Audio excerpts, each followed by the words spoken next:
Colour ಬರ್ತಾನೆ, black colour ಎಷ್ಟು ಬರ್ತಾನೆ, ಬ್ಲ್ಯಾಕ್ ಕಲರ್. ಇದು ತೈಲ ಉದ್ಯಮಗಳಲ್ಲಿ ಕಾರ್ಮಿಕ ನೋಡಿ. ಈ ತೈಲ ಉದ್ಯಮದಲ್ಲಿ ಕೆಲಸ ಮಾಡ್ತಕ್ಕಂಥ ಕಾರ್ಮಿಕ ಸೂಚನೆ ಕೊಡ್ಬೇಕಂತಂದ್ರೆ ಯಾವ ಒಂದು ಕಾಲರ್ ಸಂಬಂಧಪಟ್ಟಂತಂದ್ರೆ ಬ್ಲ್ಯಾಕ್ ಕಲರ್ ಅರ್ಥ ಆಕೊಂತ ಹೇಳೋದು. ನೆಕ್ಸ್ಟ್ ಅಂತಂದ್ರೆ ಬ್ಲೂ ಕಲರ್ ಬರ್ತಾನೆ, ಬ್ಲೂ ಕಲರ್. ಈ ಗಂಟೆ ಆಧಾರಿತ ಸಂಬಳ ಕೆಲಸ ಮಾಡ್ತಿರ್ತಾರೆ ರಾಯಲ್ ಪಾಸ್. ಗಂಟೆ ಆಧಾರಿತ ಸಂಬಳಕ್ಕೆ ಕೆಲಸ ಮಾಡ್ತಕ್ಕಂಥ ಒಂದು ಕಾಲರ್ ಯಾವ್ದಂತಂದ್ರೆ ಬ್ಲೂ ಕಾಲರ್ ನೋಡ್ತಾರೆ. ನೆಕ್ಸ್ಟ್ ಬರ್ತಾನೆ ಗೋಲ್ಡ್ ಕಲರ್ ಬರ್ತಾರೆ. ಈಗ ಜಮ್ಮು ಮಧ್ಯಮ ಇವೆಲ್ಲ ಅಂತಂದ್ರೆ ಗೋಲ್ಡ್ ಕಲರ್ ಬರ್ತದೆ ಸರ್ ಇದು. ನೆಕ್ಸ್ಟ್ ಬರ್ತಾನೆ ಗ್ರೀನ್ ಕಲರ್ ಅಂತ ಬರ್ತದೆ, ಗ್ರೀನ್ ಕಲರ್. ಪರ್ಯಾಯ ಶಕ್ತಿ ಮೂಲ ಉದ್ಯಮ ನೋಡಿ, ಪರ್ಯಾಯ ಶಕ್ತಿ ಮೂಲ ಉದ್ಯಮ ಅಂತಂದ್ರೆ ಗ್ರೀನ್ ಕಲರ್ ಬರ್ತದೆ ಸರ್ ಇದು. ನೆಕ್ಸ್ಟ್ ಗ್ರೇ ಕಲರ್ ಅಂತ ಬರ್ತದೆ, ಗ್ರೇ ಕಲರ್ ಅಂದ್ರೆ ನಿವೃತ್ತಿ ವಯಸ್ಸು ಮೀರಿಗೆಸಿ ಏನ್ ಕೆಲಸ ಮಾಡ್ತಿರ್ತಾರೆ ಸರ್, ಅದು ಯಾವೊಂದು ಕಲರ್ ಸೂಚನೆ ಕೊಡ್ತಂತಂದ್ರೆ ಗ್ರೇ ಕಲರ್. ಅರ್ಥ ಸರ್, ನಿವೃತ್ತಿ ವಯಸ್ಸು ಮೀರಿ ಏನ್ ಮ್ಯಾಗ ಕೆಲಸ ಮಾಡ್ತಿರ್ತಾರಲ್ರಿ ಇವ್ರು ಯಾವೊಂದು ಕಾರಣ ಸೂಚನೆ ಕೊಡ್ತಂತಂದ್ರೆ ಗ್ರೇ ಕಲರ್ ಅಂತ ಹೇಳಿದ್ರು. ಓಪನ್ ಕಾಲರ್, ಓಪನ್ ಕಾಲರ್ ಅಂದ್ರೆ ಸರ್ ನೀವು ನಿಮ್ಗೆ ವಿಚಾರ ಮುಗಿದಿದೆ, ನೀವು ಯಾರೆಲ್ಲ ಕರೆನ್ಸಿ ಹಾಕ್ತೀರಿ ಅಂದ್ರೆ ಮನೆ ಕುಂತ ಕಾಲ್ ಮಾಡ್ತಿರ್ತಾವ ಅವ್ರು ಯಾರು ಅಂತಾರೆ ಓಪನ್ ಕಾಲರ್ ಅಂತ. ಮನೆ ಕುಂತ ವರ್ಕ್ ಫ್ರಮ್ ಹೋಮ್ ಅಂತ ಇರ್ತಲ್ರಿ, ಮನೆಯಿಂದಲೇ ಇಂಟರ್ನೆಟ್ ಮೂಲಕ ಮಾಡೋ ಉದ್ಯಮ ಯಾವ್ದಂತಂದ್ರೆ ಓಪನ್ ಕಾಲರ್ ನೋಡ್ರಿ. ನೆಕ್ಸ್ಟ್ ಬರ್ತಾನೆ ಕೆಂಪು ಕಲರ್ ಪ್ರಾಥಮಿಕ ಅಂತ ಹೇಳಿದ್ರಿ. ನೆಕ್ಸ್ಟ್ ಪಿಂಕ್ ಕಲರ್ ಬರ್ತದೆ ಸರ್, ಪಿಂಕ್ ಕಲರ್ ಅದನ್ನು ಬರ್ತಾರೆ. ಇನ್ನೊಂದು ಬರ್ತಂತ ಎಲ್ಲ ಹೆಣ್ಮಕ್ಳು ಮಾಡ್ತಾರೆ ಕೆಲಸ, ಬೇಬಿ ಸಿಟ್ಟಿಂಗ್ ಐತಿ, ಅರ್ಥ ಆಯ್ತಲ್ರಿ, ಬೇಬಿ ಸಿಟ್ಟಿಂಗ್ ಐತಿ, ನರ್ಸ್, ಇವರೆಲ್ಲ ಒಂದು ಯಾವೊಂದು ಉದ್ಯಮ ಸೂಚನೆ ಕೊಡ್ತಂತಂದ್ರೆ ಪಿಂಕ್ ಕಾಲರ್ ನೋಡಿ. ಸಾಂಪ್ರದಾಯಿಕವಾಗಿ ಮಹಿಳೆಯರ ಕೆಲಸ ಪರಿಗಣಿಸಕ್ಕಂತಂದ್ರೆ ಯಾವೊಂದು ಕಾಲರ್ ಕೇಳ್ತಂತಂದ್ರೆ ಪಿಂಕ್ ಕಲರ್. ಸ್ಟಾರ್ಟ್ ಆಗ ಇನ್ನೊಂದ್ಸಲ ಹೇಳ್ರಿ, ಸಾಕಲ್ರಿ ಇನ್ನೊಂದ್ಸಲ ಹೇಳ್ರಿ. ಬ್ಲಾಕ್ ಕಲರ್ ಅಂತ ಬರ್ತಾನದು ನೀವು ಹೇಳ್ಬೇಕು, ನಾ ಹೇಳ್ಬೇಕು. ತೈಲ ಉದ್ಯಮಗಳಲ್ಲಿ ಕಾರ್ಮಿಕ. ನೆಕ್ಸ್ಟ್ ಬ್ಲೂ ಕಲರ್, ಗಂಟೆ ಆಧಾರಿತ ಕೆಲಸ ಮಾಡ್ತಕ್ಕಂಥ ವ್ಯಕ್ತಿ sir, blue colour, sorry blue colour. Next gold colour, gold colour ಸಮೂಹ ಮಾಧ್ಯಮ ಉದ್ಯಮ. ಗ್ರೀನ್ ಕಲರ್,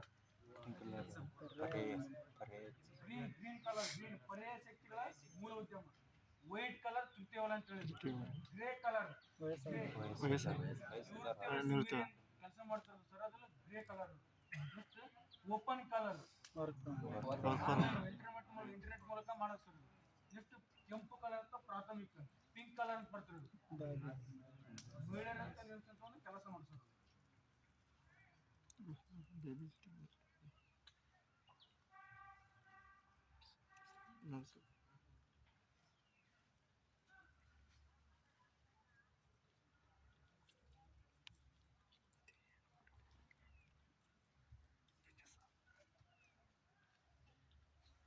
ಕ್ವಶನ್ ನೋಡ್ರಿ, ಭಾರತ ಸಂವಿಧಾನದ ಪೀಠಿಕೆಯಲ್ಲಿ ಭಾರತೀಯ ಸಂವಿಧಾನವು ತನ್ನ ಎಲ್ಲಾ ನಾಗರಿಕರಿಗೆ ಯಾವ ಸ್ವಾತಂತ್ರ್ಯ ಪಡೆಯಲು ಶ್ರಮಿಸುತ್ತವೆ. ಭಾರತದ ಸಂವಿಧಾನ ಪೀಠಿಕೆಯಲ್ಲಿ ಭಾರತೀಯ ಸಂವಿಧಾನವು ತನ್ನ ಎಲ್ಲಾ ನಾಗರಿಕರಿಗೆ ಯಾವ ಸ್ವಾತಂತ್ರ್ಯ ಪಡೆಯಲು ಶ್ರಮಿಸುತ್ತವೆ. ಆಪ್ಷನ್ಸ್ ಎ ಅಭಿವ್ಯಕ್ತಿ ಸ್ವಾತಂತ್ರ್ಯ, ಬಿ ನಂಬಿಕೆ ಸ್ವಾತಂತ್ರ್ಯ, ಸಿ ನಂಬಿಕೆ ಮತ್ತು ಆಚರಣೆ ಸ್ವಾತಂತ್ರ್ಯ, ಡಿ ಇವುಗಳಲ್ಲಿ ಎಲ್ಲವೂ. ಇವುಗಳಲ್ಲಿ ಎಲ್ಲ ಸರ್ ನಾವು ಹೇಳಿದ್ವಿ ಸರ್, ಪ್ರಸ್ತಾವನೆ ಎಷ್ಟು ರೀತಿ ಸ್ವತಂತ್ರ ಬರ್ತಂತ ಹೇಳಿದ್ರೆ ನಾವು 5 ರೀತಿ ಸ್ವತಂತ್ರ ಬರ್ತದೆ ಪ್ರಸ್ತಾವನೆ ಒಳಗೆ. ಪ್ರಸ್ತಾವನೆಯಲ್ಲಿ ಎಷ್ಟು ರೀತಿ ನ್ಯಾಯ ಬರ್ತದೆ ಅಂತ ಹೇಳಿದ್ರೆ ನಾವು 3 ರೀತಿ: ಆರ್ಥಿಕ, ಸಾಮಾಜಿಕ, ರಾಜಕೀಯ. ಕಾರ್ಮಿಕನೇ ಪ್ರಸ್ತಾವನೆಗಿಲ್ಲ ನಾವು, ಆರ್ಥಿಕ, ಸಾಮಾಜಿಕ, ರಾಜಕೀಯ ಸರ್. ಇಲ್ಲಿ ಪ್ರಸ್ತಾವನೆ ಬಂತಂದ್ರೆ ಇಲ್ಲಿನ ಪ್ರಸ್ತಾವನೆ ತಂದಿದ್ದು ನಾವು ಅಮೆರಿಕ ಸರ್, ಅಮೆರಿಕ. ಈ ಪ್ರಸ್ತಾವನೆ ಸರ್ ಸ್ವತಂತ್ರ, ಸಮಾನತೆ, ಭಾತೃತ್ವ ಇನ್ನು ಯಾವ ಒಂದು ದಿವಸ ಎರಡು ಪಡೆದ ಅಂತಂದ್ರೆ ಫ್ರಾನ್ಸ್ ಸರ್. ಫ್ರಾನ್ಸ್ ರಾಜ್ಯ ನಡೆದಂತ ವರ್ಷ 1789. ಆರ್ಥಿಕ, ಸಾಮಾಜಿಕ, ರಾಜಕೀಯ ಇದನ್ನ ಯಾವ ಒಂದು ದಿವಸ ಎರಡು ಪಡೆದ ನಾವು ರಷ್ಯಾ ಸರ್. ರಷ್ಯಾ ಕ್ರಾಂತಿ ನಡೆದಂತ ವರ್ಷ ಅಂತಂದ್ರೆ 1917. ರಷ್ಯಾನ ಜಪಾನ್ ಸೋಲಿಸಿದಂತ ವರ್ಷ ಅಂತಂದ್ರೆ 1905 ಸರ್. ರಷ್ಯಾವನ್ನ ಕ್ವಶನ್ ಏನ್ ನೋಡಿದ, ರಷ್ಯಾವನ್ನ ಜಪಾನ್ ಸೋಲಿಸಿದಂತ ವರ್ಷ ಅಂತಂದ್ರ 1905 ಬರ್ತದೆ ಸರ್ ಇದು.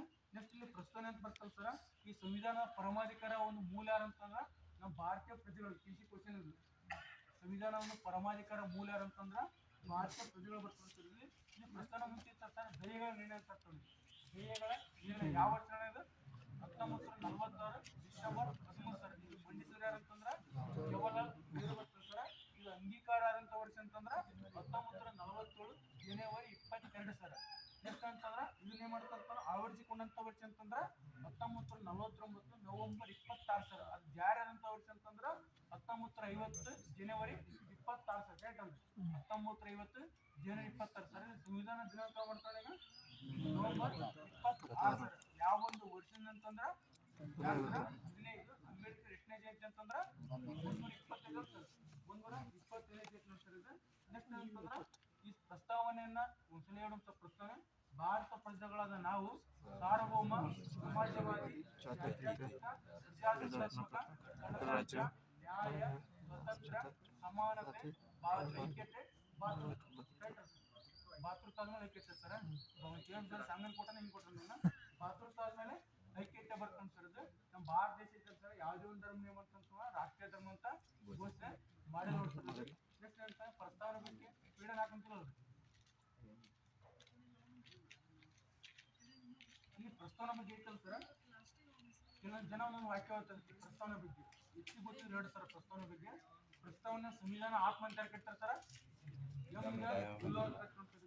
ಸಂವಿಧಾನ ಹೃದಯ ಮತ್ತು ಒಡವೆ ಅಂತ ಕಟ್ತಾರೆ ಠಾಕೂರ್ ಬಾರ್ಗವ್ ದಾಸ್ ಸರ್.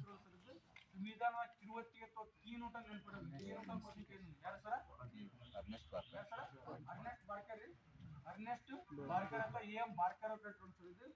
ಸಂವಿಧಾನ ಜಾತಿಯ ಪಕ್ಷ ಅಥವಾ ಆರೋಸ್ಕೋಪ್ ಅಂತ ಕಟ್ತಾರೆ. ಸಂವಿಧಾನ ಆತ್ಮ ಅಂತ ಯಾರು ಕಟ್ತಾರೆ ಅಂತೇಳಿ ಹೃದಯ ಅಥವಾ ಒಡವೆ ಅಂತ ಯಾರು ಕಟ್ತಾರೆ ಅಂತಂದ್ರೆ ಕಿರುವತ್ತಿಗೆ ಅಥವಾ ಕೀನೋಟ್ ಅಂತ ಯಾರು ಕಟ್ತಾರೆ ಅಂತೇಳಿ ಅರ್ನೆಸ್ಟ್ ಬಾರ್ಕರ್. ಜಾತಿಕ ಪಕ್ಷ ಅಥವಾ ಆರೋಸ್ಕೋಪ್ ಅಂತ ಯಾರು ಕಟ್ತಾರೆ ಅಂತಂದ್ರೆ ಎಂ ಮುನ್ಸಿ ನೋಡ್ತಾರ. ಮತ್ತೆ ಪ್ರಸ್ತಾವನೆ ಬಗ್ಗೆ ಗುರುತಿನ ಚೀಟಿ ಪ್ರಸ್ತಾವನೆಯನ್ನ ಗುರುತಿನ ಚೀಟಿ ಅಂತ ಅಂತಂದ್ರೆ ಎಂ ಪಾಲ್ಕೋಲ ಸರ. ಮತ್ತೆ ಪ್ರಸ್ತಾವನೆಯನ್ನ